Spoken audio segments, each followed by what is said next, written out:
तर नमस्कार मित्रांनो, माझं नाव प्रमोद. तुमचं स्वागत आहे माझ्या यूट्यूब चॅनलमध्ये. तर आपण रिडझा एस मॉडेलची आज स्पीड चेक करणार आहे, कितीपर्यंत जाते गाडी. तर आपण सगळ्यात पहिले तिला इको मोडवर चालवू. इथे बघू शकता माझ्या गाडीमध्ये 70% चार्जिंग आहे.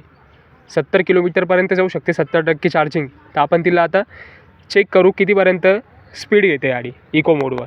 तर चला मित्रांनो, चेक करूया आपण. तर बघू शकता हा रोड आहे आपला, पूर्ण सुमसाम रोड आहे, तर कोणीच नाही आहे. तर आपण एकदा चेक करून बघू. इथनं मित्रांनो गाडी स्टार्ट होते.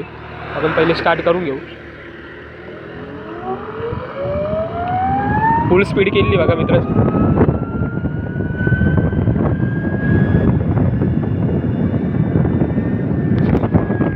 तर मित्रांनो, बघितलं असेल तुम्ही, गाडीने जी आहे रिडझाने 50ची टॉप स्पीड घेतली. 51 to 52 ती क्रॉस केली होती तिने. तर इको मोडमध्ये गाडी 50ची स्पीड घेते, आपण मान्य करू शकतो. तर नेक्स्ट व्हिडिओमध्ये मित्रांनो आपण बघू, झिप मोडवर चालवून बघू तिला किती टॉप स्पीड घेते. तर मित्रांनो, व्हिडिओ आवडला असेल तर नक्कीच लाईक आणि सबस्क्राईब करा. नेक्स्ट व्हिडिओमध्ये भेटू आपण. थँक्यू.